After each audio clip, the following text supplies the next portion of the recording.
All right. Are we ready? Okay. Welcome. Hello to day one, session one of the Community Justice through Safe and Healthy Streets Summit. My name is Caressa Givens, and I'll be the moderator for the session. The theme is growing and sustaining community engagement through multi-sector partnerships. My gender pronouns are she and her. I'm mixed race. I have brown eyes, dark black short curly hair, and I'm wearing an olive green button shirt. We do have a very full session today, so I'm going to reserve the Q&A for the end of the session if time will allow. Presenters, hear me now. You have about 10 minutes to present. What I will be doing is I will interject around the 3-minute mark, and also when you are finished, in order to give everyone the appropriate time that they need. Please don't be alarmed. It'll just be a friendly 3 minutes, if that's okay. This is a recorded webinar style session. That means that your mics are unavailable, but obviously from the first session, you've learned that you can use the Q&A and you can have dialogue in the chat as well. I'll try my best to get to those questions, and also panelists, you're able to answer those if we do have time within the Q&A. Our first presenter is Laura Medina. Laura is a health promoter with the Latina Leadership Alliance, Mujeres con Poder. Laura works with organizations like 16th Street Community Health Centers and Safe and Sound, providing yoga classes in the summer. The title of Laura's presentation is Promotoras Creando el Puente en la Comunidad, Health Promoters Creating the Bridge in Community. Laura, ¿lista? Super lista, gracias.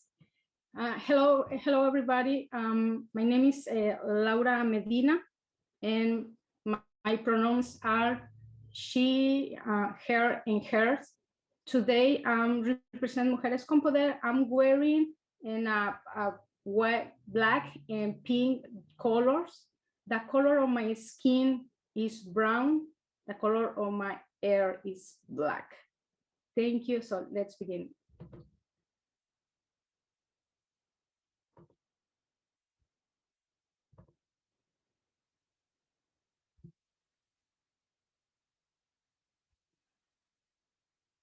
Sorry, just a few seconds here.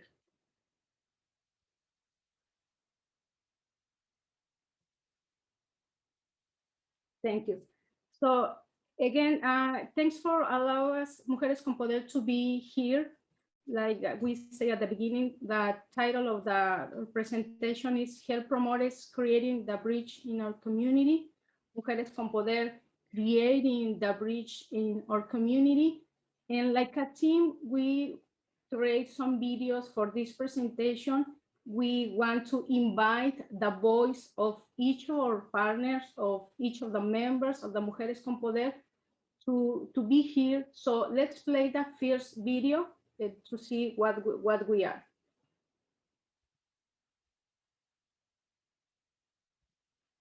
Mujeres con Poder de Transformación Social. We are a group of women leaders, mothers of family, and health promoters. We focus in the south side of Milwaukee to bring services and information to the community. Now you are seeing the picture of the Mujeres con Poder, and Mujeres con Poder started working in the community in 2011. For now, we have 10 years working in our community, and the vision and the intention for this group was to create a different social environment, a different environment, the physical environment, but more than that, more far than that. We want to create a different system. We are part of the core El Centro. Our role as a community health workers is to build trust and provide resources. These resources are a great use for people who have low resources. For us, our grand goal was to build in a community to become a bridge.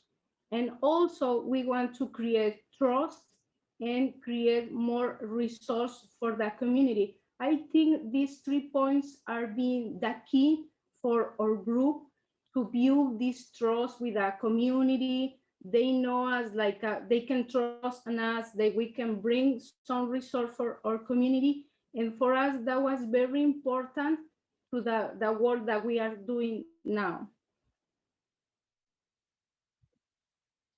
How we are sharing. Now on your screen, you are seeing the last picture of the winter when we've been working on with mujeres. I mean, you are seeing Mujeres con Poder in action in this picture. So if you see some picture at the corner, you will see one of my partners, she's sharing a kit for COVID. We share 100 of kits for safety for COVID. This kit includes gloves, face mask, hand sanitizer, and information for the protection from COVID. But also, if you see at the bottom, the last picture, you will see we are working with the police, and all these things that we are now doing.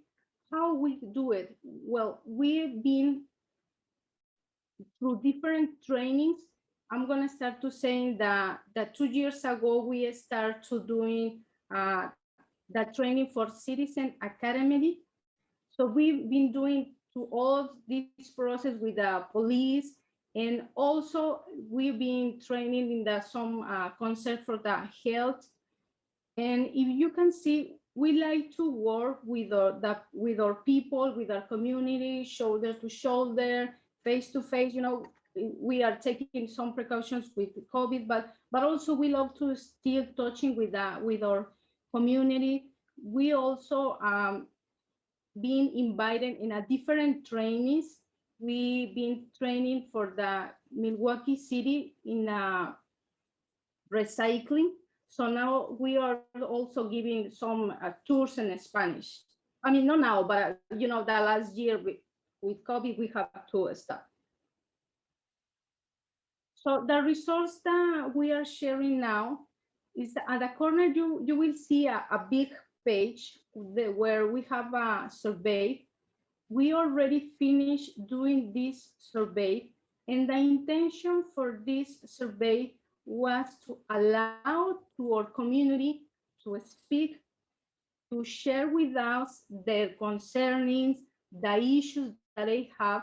So for specifically for this survey is for the police. We want to know how much our community know about the basic things like the difference between the 911 and the other number that is not emergency. So this advice will be provide us information to know where we can start to support more our community to still building this bridge between the community and the police.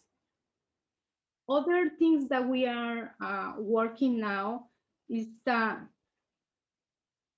help to reduce the speed in the street, specifically in the Lincoln Avenue. We are being working in this avenue.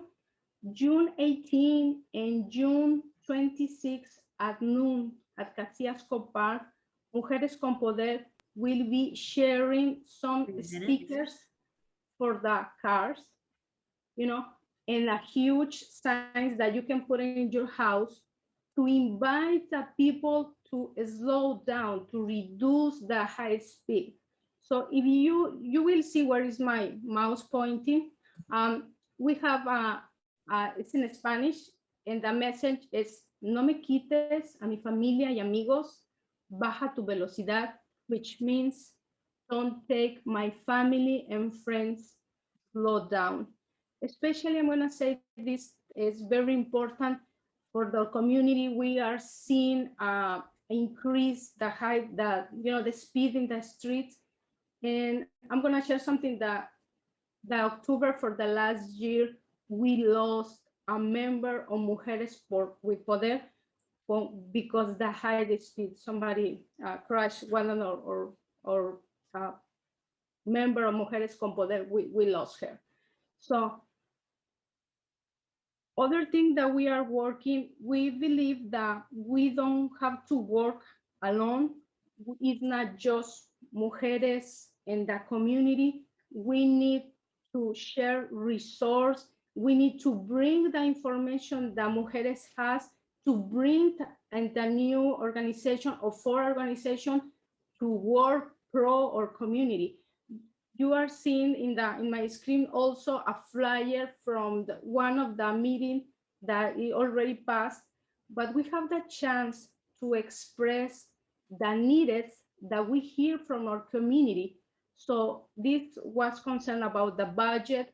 They have, the government give some budget for the community, not for Mujeres, but for the community. And we have the meeting with some lands, sorry, I forget the name, the eldermans and the aldermans to share what we have and express where we think it would be better if we spend the money in this section. So saying this, I'm gonna tell you that we really believe that if we work in team, we can get more.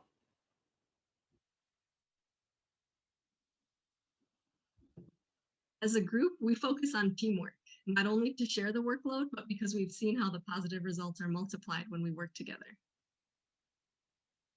Mujeres con Poder, we work in partnership with the Police Department District 2, City Department, and the Citizen Academy of Milwaukee, Wisconsin. We also work with non-profit organizations to share information.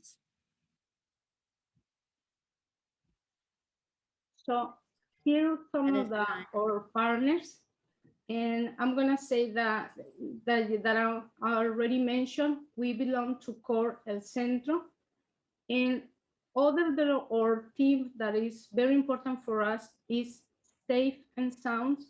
I remember Safe and Sound, the all the time is still with us. He's a very good partner with us. He helped us, Safe and Sound help us to make the connection with the police. So now we are working really close with the police. We are helping to bring more people in the meetings that each month they have the police. And also you can see the others names that we have here, like a Medical College of Wisconsin, Aetna. So this partner, this work, it will be amazing because they provide us, the money, the fuel to be working in our community. So that's the good example of how we work better in team. And also, I will say that Milwaukee County Parks, we've been working for the past year very close, and in the more ahead, I'm going to show you some pictures, but we've been working in this park to provide bins, big bins in the container for the recycling. And is one of the things that we are so proud, Mujeres, that we are the first group that can put more bins, blue bins, in our park to allow the people to recycle more in the park. When Mujeres con Poder started, like I say, 10 years ago, one of the first projects was work in a recycling. So we began to, to help our community, to make call to the city and ask for one big blue container to increase to the amount of the recycling that already made in the house. And then we go through this process. The city invite us to be training and learn all the process that they are doing for recycling all the things. So the things that we have in house, and they are recycling, they take to these plants. They teach us how they use it. And when we already be ready with this information, we start to provide tours in Spanish. So it's other things that we are so proud that we can get. So for first time, Mujeres con Poder bring these tours that already exist, but just in English, we already are doing in Spanish. So we open the big door to allow more community who speak more Spanish, who feel more connected with the language Spanish, to be, in person, seeing how all the process for recycling, and still very with big impact, how the people left the plant, think how it's important to be recycling. So in Spanish, so it's amazing. And if you see at the corner, top of the corner, you will see a blue bin. This is one of the bins that we installed in the Kosciuszko Park. So if you have the chance, go visit Kosciuszko Park, and you will find these big containers in a different points of the Kosciuszko Park, and you have the chance to recycle more while you are, getting fun in the park. Laura, I Yes. have to stop you. I hate to stop you because this is wonderful work. I really appreciate your presentation, and we will be recording this and making it available for everyone to learn more about your presentation, and we'll have to reserve the poll for another time. Sarah, could you please inform me when that poll will happen?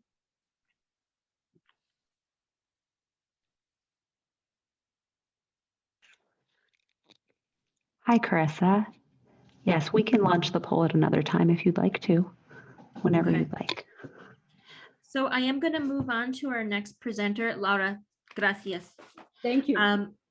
Our next presenter is James Hanig. James is the City of Milwaukee Pedestrian and Bicycle Coordinator. James's presentation is Social Distance Streets, the city's coolest conference rooms. James, whenever you're ready. Thank you, Carissa. Just calling up my presentation here. 1 second. All right. As Carissa said, my name is James Hanig. I'm the Pedestrian Bicycle Coordinator at the Department of Public Works Multimodal Unit. I'm a white man in my late 30s. I have brown hair, which is trying to quickly escape my head, and green eyes, and I'm wearing a blue gingham plaid shirt today. I'm very excited to be here to quickly share an interesting example of some community engagement that we've been doing as part of a bicycle boulevard project along Washington and Scott Street in Milwaukee's near South Side neighborhoods. The corridor is about 2 miles long, and it goes along Scott Street between Layton Boulevard and 20th Street, and then it hops over to Washington Street from 20th all the way to the Kinnickinnick River Trail, which is basically in Milwaukee's Harbor District. It's an amazing corridor that goes through and connects a number of vibrant neighborhoods, that at least half a dozen neighborhoods. Predominantly over 70% of the residents identify as Latinx or Hispanic. And it does have a fairly high poverty rate of about 40% of people identifying, or households. But it's an amazing corridor with some amazing institutions and commercial corridors, and just fantastic history, and as very much a port of entry of immigrants very historically throughout Milwaukee's history. You'll hear a lot about active streets during the summit. Part of the corridor, as you see on the map here, was also identified in 2020 during the pandemic as an active street, and I'll get into that just briefly as well. But the plan for this project was for the community engagement really reflected that we recognized that there were a number of barriers to reaching the people that we really historically don't turn out to traditional public meetings. So as it's kind of contemporary in urban planning and transportation planning, there's a lot of interest in going to the communities, going to members. We knew that just hosting a meeting wasn't going to reach the people that we really wanted the input from and needed to we also wanted to empower community organizations to really lead the engagement. So it wasn't city staff coming in and, you know, being outsiders into the neighborhoods, but making sure that community members and organizations were really part of the decision-making process, and take an opportunity to try some different techniques and make materials easy to understand and in native languages, knowing that at least 60% of residents don't speak English at home, according to census information. So with that in mind, we carved out a part of the contract for the project and hired a consultant and 16th Street Community Health Centers to really lead the community engagement process. And they developed a plan that included a number of community partner meetings and design workshops that included community members. And we had this ambitious idea of pop-up activities that would just, you know, wherever opportunities arose, farmers markets, neighborhood block parties, wherever we could find an opportunity to meet people where they are. And then the pandemic hit and everything shut down, right? Businesses closed, city offices closed, county parks closed, you know, huge emphasis on not congregating and, you know, to be safer at home and, you know, follow CDC guidelines. And at that same time, we found an opportunity to start the Active Streets program, which was really aimed at providing space for people to be physically active while maintaining social distance and running, playing, walking. And so we closed a number of streets to through traffic and really highlighted them as places for people, which really aligned with the goals of the Bike Boulevard project that was underway already. But that also meant that we had to kind of adjust our community engagement plan. We weren't going to be able to go in buildings and have these meetings, even if they were meant to be like meeting people where they are, right? And even county parks and city parks were really not in a place where we could have group gatherings and still meet the requirements. There were, you know, red tape that we kind of had to navigate. So what we did is we used the streets. You know, what better opportunity do we have than treating our streets as public spaces where people can meet? And we have so much real estate that we could maintain the social distancing requirements and require people to wear masks and have hand sanitation stations. And we really took it to the streets, brought the elements of what would be included in these workshops and meetings. And then we were able to even enhance them even more, where we could have other community partners like Milwaukee County Transit, Milwaukee County Parks, other community organizations. We had Zumba, we had opportunities for kids to play and interact with some of the proposed traffic calming treatments that are part of this Bike Boulevard project.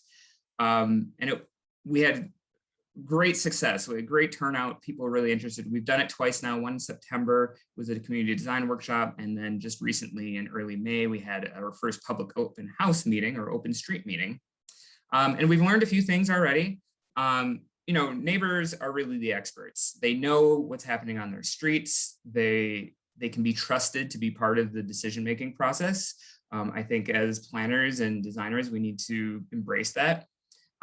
We were able to easily meet the health department's requirements by really leaning into and using the streets for the space. And it's just a great interpretation of streets as places and places for people, that they aren't just places to bring you to point A to point B or to store cars when they're not being used. Like, people can really get creative in terms of how they use that space. And it also provided an opportunity to showcase, you know, some of the example traffic calming treatments, speed humps and curb extensions and things that we're proposing as part of the project.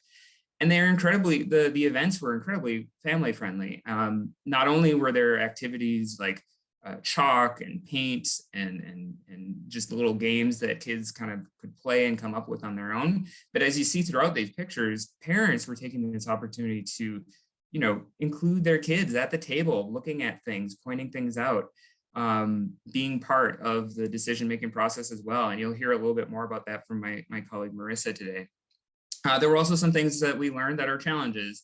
It's definitely harder to gauge attendance and get people to sign up for like email lists and whatnot. It's very dependent on weather, especially when you're looking at fall and spring. Like it can be a little bit of a gamble on whether it's going to work and for the weather. And then we also recognize that some of the comments that we're getting from community members, may be influenced a little bit of where the event is being held. And then it still is limiting some opportunities for this more spontaneous activity, we're meeting people where they are. What's next? We have another open house meeting that will be likely in September, probably following a similar model. We're excited to continue this and bring it to other projects as well. We're looking at different engagements, virtual engagement, hopefully still doing maybe some pop-up and trying to find opportunities there. And then looking into other projects as we start, seeing the success of these type of examples, paying residents and community members for their participation, looking at other social media opportunities, TikTok, YouTube, places where maybe we aren't currently, and always striving to develop new partnerships and relationships and making this standard for all projects that DPW is undertaking. And with that, I'll just thank you and turn it over to the next speaker here. Thank you. James Hannig, everyone, a whirlwind. Thank you so much, James, for your presentation. And we're moving along here with our third presenter. Our third presenter is Melody McCurtis. Melody is a Deputy Director of Priorities. I love that title, by the way, and community organizer for Metcalf Park Community Bridges. The title of Melody's presentation is Community-Led Approaches that Improve Traffic Safety. Melody, when you're ready, take it away. Thank you. I really chose that title, so I'm glad somebody likes it. Thanks for the introduction. I'm Melody McCurtis. I'm a Black woman with lighter skin, with some curly Black hair that's all over the place because I wet it this morning with the headband on.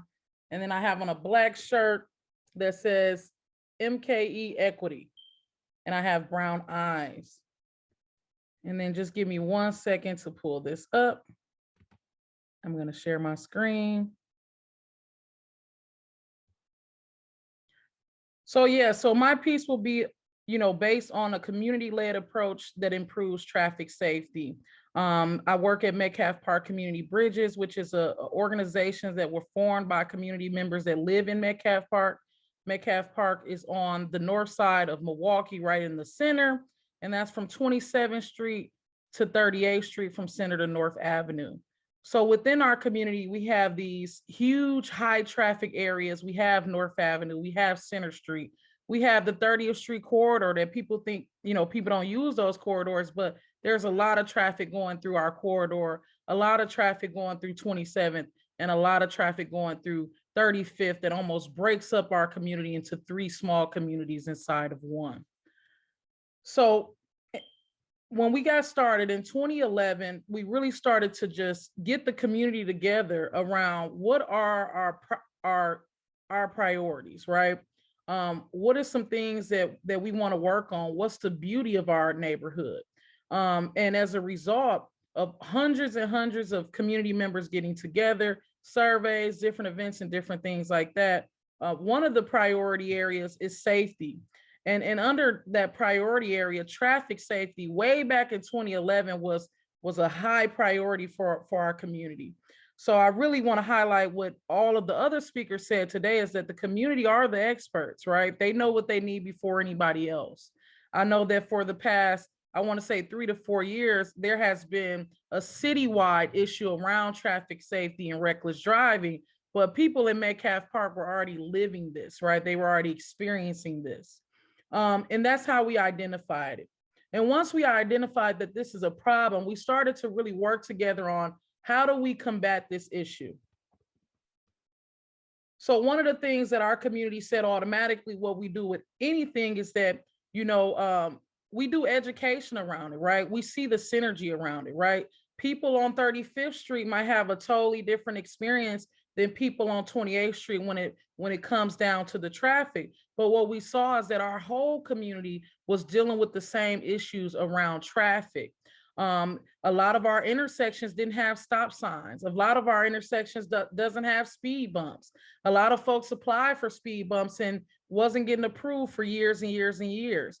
We don't have protected bike lanes. The bike lanes that we do have, you don't know it's a bike lane because the paint is drying up. So a lot of these different things were happening all throughout the neighborhood. So when we started doing that education and awareness, people got together around something because they were experiencing it and then they cared about it. So once you do that, you can really start to work on those solutions. So and these are the things that we learned. So we're going to fast forward it to 2019. A group of community members in partnership with Liz, Antonio Carter, that's now at Imagine MKE, the Medical College of Wisconsin, and Metcalf Park Community Bridges, we invested 72 hours over 6 months into learning the different sites that you can access this data around traffic accidents within your community. So they learn how to analyze that data, capture that data. And what they learned is that what they were experiencing was being tracked by data. And one of the things that the community said is that we always hear people come into our neighborhood using data to tell us a story, but now we're owning our stories and we have data to back that up. So once they were able to access that data, the things that we found it was alarming to other people, but it was true to us. So what they found is that between January 1st, 2018 to September 10th, 2019, there were 49 accidents on 35th and Center. There were 34 accidents on 35th and North. There were over 100 accidents on 27th and Center. And this is what our community members was dealing with every day, constantly.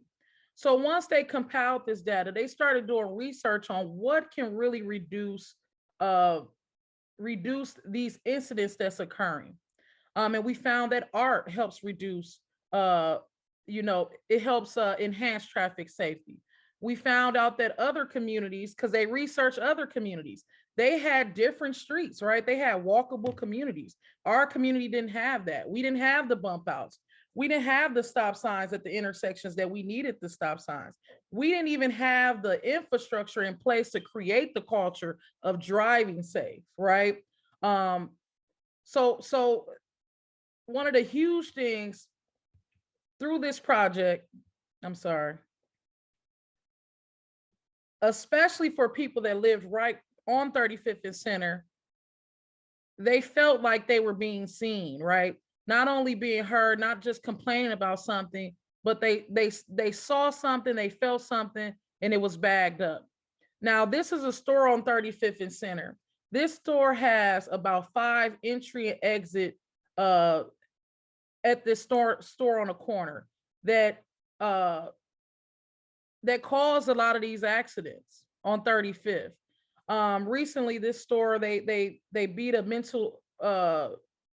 man that had mental illness at the store owners did, and the community got that store shut down. So that store is now shut down and we're seeing less accidents. Even though this store, they tried to put the little bump outs in here, but it didn't help because there was so many ways to get in and out on a high traffic area. So those are some of the things, once the community is involved around the issue that they're dealing with, they are the best ones to combat the issue. 3 minutes. Oh, Jesus. Okay. So now we're in a phase of putting what we learned into action. So we've been blessed to partner with the city. We received the Safe Streets grant, and we also received another grant to help bring awareness around reckless driving. So in 2 areas in Metcalf Park, on 37th and Monarchy, that's right behind the Pick and Save. At this intersection is right behind the Milwaukee College Prep, and it's right by our Butterfly Park. This intersection, there's no stop signs. There's a ton of accidents right here at this intersection. And then on 34th and Center. So that's a one-way, and a lot of people keep driving through that one-way as if it's not a one-way, and a lot of accidents is happening as well. And we have a pocket park that the community design implemented over the course of 3 years. And once we do these projects, bringing our education awareness, doing those events, talking to folks about, what's happening, what do we want to have done, we can advocate for those things, right? So we've already figured out that, why does our community not have, these traffic calming luxuries of a community 10 blocks away? Why is that? So we can advocate to our elected officials when they're making budget decisions, right? Every year when they roll out that city budget. When we are redesigning our parks, we just had an event on Monday, and we're working with the city around redeveloping Butterfly Park, and they're like, hey, it's some legislation that wherever we build our parks at, we can implement speed bumps.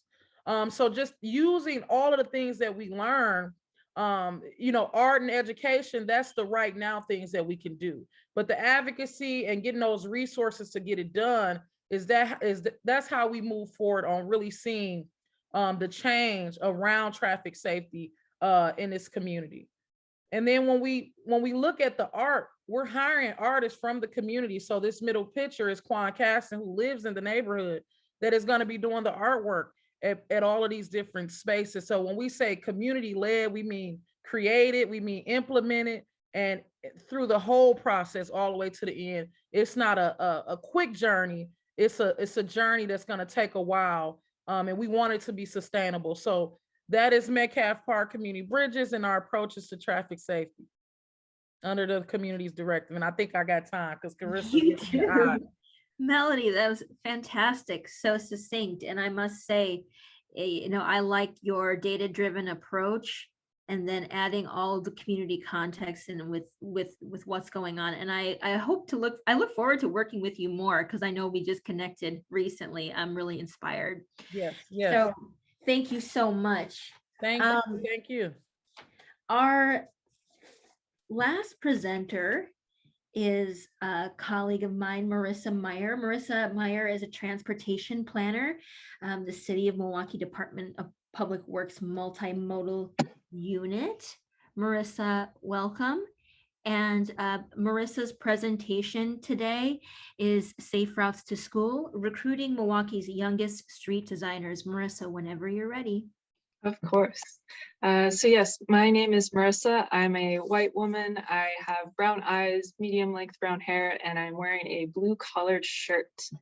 And let me share my screen with you. All right.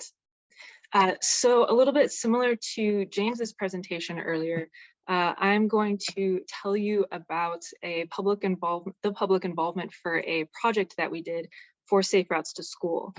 And I'm speaking from the perspective of the City of Milwaukee Department of Public Works. We do a lot of infrastructure and planning work, but the Wisconsin Bike Fed, an advocacy organization that does a lot of education and encouragement work, was also very instrumental in this project.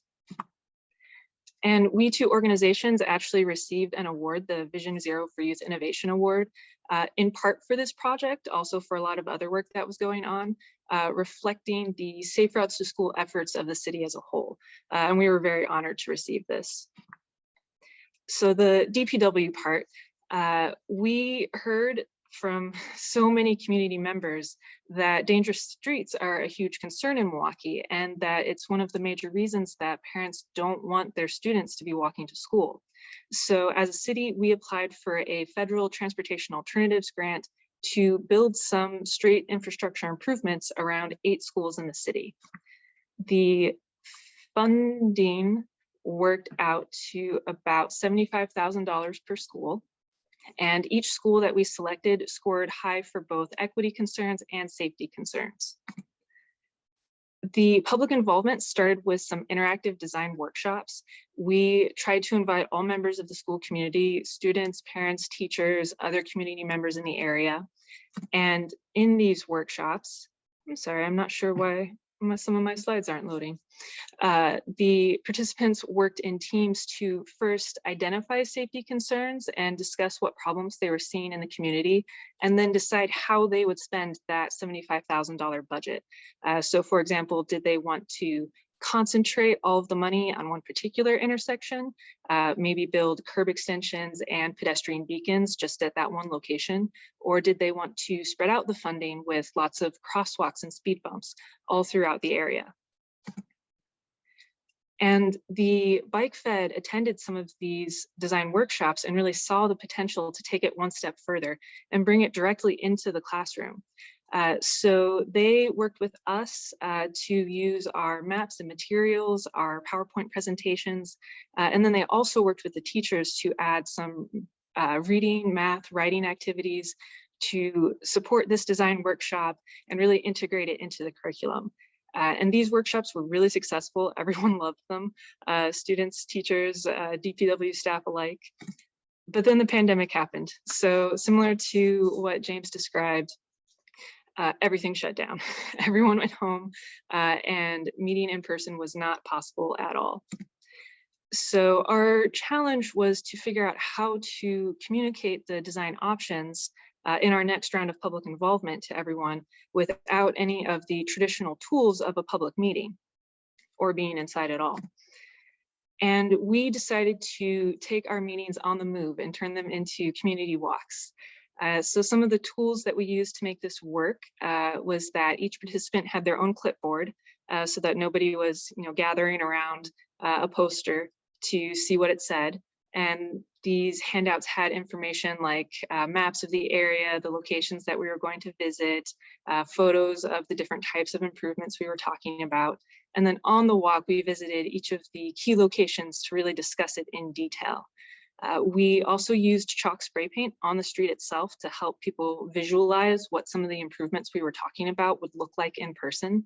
And the Bike Fed was also a great support for these community walks like they were for the design workshops, particularly with just being safe in the street, because of course there are safety problems on many Milwaukee streets. So that was so important to making these successful. And next year for the 2021 to 2022 school year, we want to take this even a step further. We're going to use some local city funding to work with one particular school for this like pilot 2.0 version. And in the fall, we're going to do similar design workshops and community walks, and then some additional classroom activities as well to design and vote on options.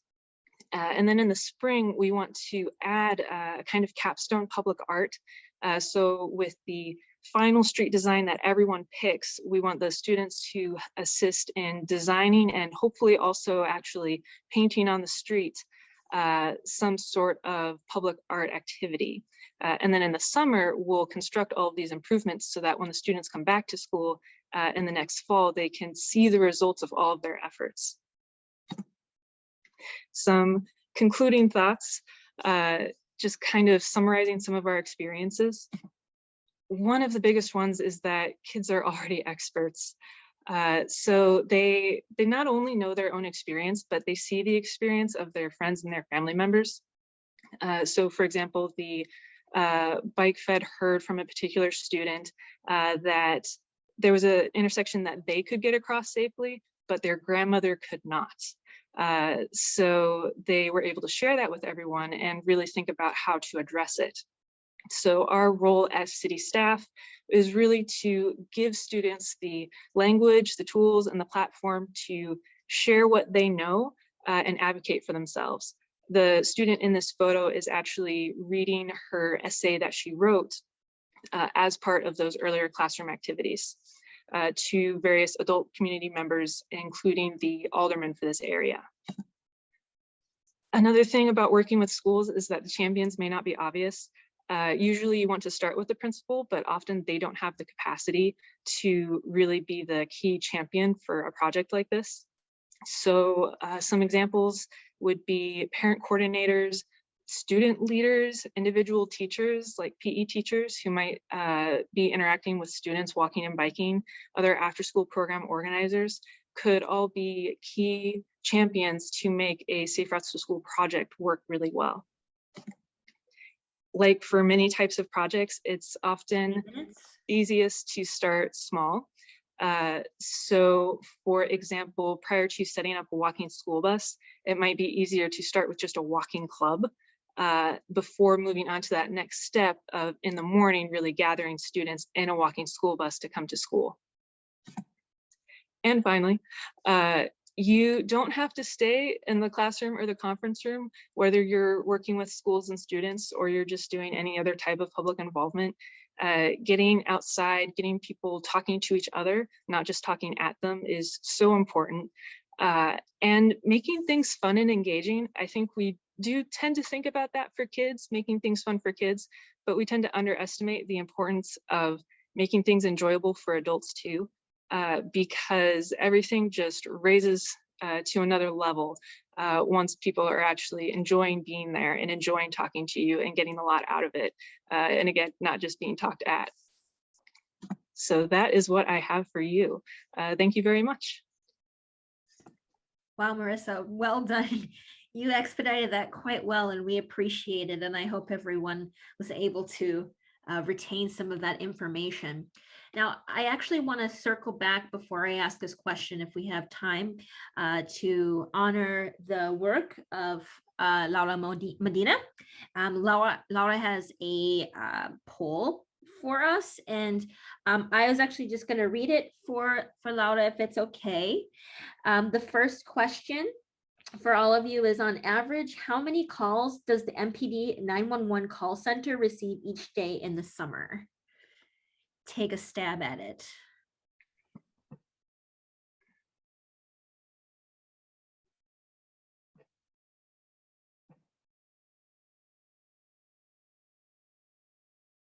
And then the second question is, how has the number of deaths due to car accidents changed in the last year?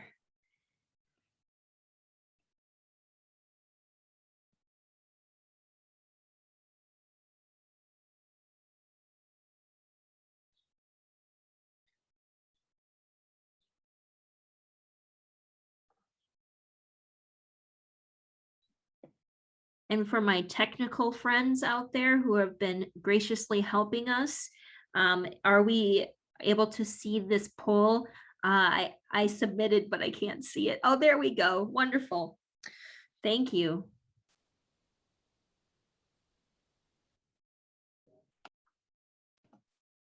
Well, the truth is, I don't know the answer. How does this function? I'm here for comedy, folks.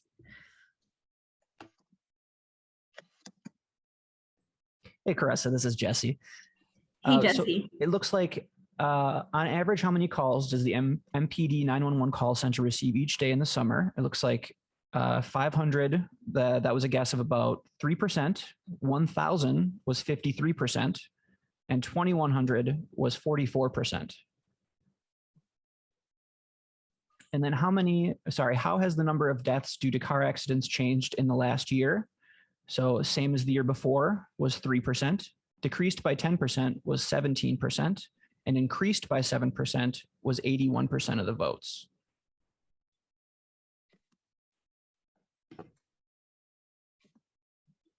So then do we know the answer? Is just this this is color coded based off of the majority? Yeah, that was just the majority. So we'd have to actually have Laura on screen to kind of answer those, if Laura's here for us to pull on. If Laura is here, I would love to know. Maybe she can jump on if she's able to. And if it's okay, I'm going to ask a question that is posed for Melody and Laura, because we're going to go into lunch break at 12:10. So we have a little tiny moment. So the question is, what are some of this is for Melody and Laura, what are some of the biggest challenges you face in working with government agencies? And do you have any recommendations on things we can do better? That means government agencies, to be more accessible.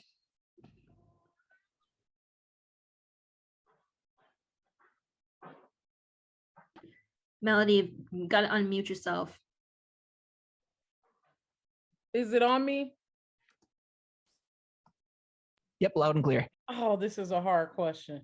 Okay, so, oh God, it's Thursday, right? Wednesday? Okay, let me try to. So we have really good relationships with folks in city departments, like doing this work with folks in city departments. As far as parks, as far as the safe streets, all of these different things. I think the issue that we run into is that those departments don't have enough resources allocated to get these things done. That's number one. I also think that what works in certain neighborhoods don't work in all neighborhoods. So when I think about equity, when I think about the reality of Milwaukee, and I hear folks say, oh, we need to do this citywide approach. It needs to be room for those approaches to be individualized based on the neighborhood, because there's differences. Like I said, when community members looked at the data and looked at different things in neighborhoods 10 blocks away, it was a complete difference. So for our community, and we've been getting a lot of pushback to work with the police around these traffic issues. But our community is saying there are so many high-speed chases in our neighborhood that damages all of our cars and nothing is paid for. And it does not reduce traffic concerns. That does not help. If I call them and my car is stolen, they might come the next day or not come at all. So it doesn't prevent the reckless driving, and it doesn't help. So I think that we have to be really intentional when we address these issues around traffic safety and what it's really going to take to combat this issue.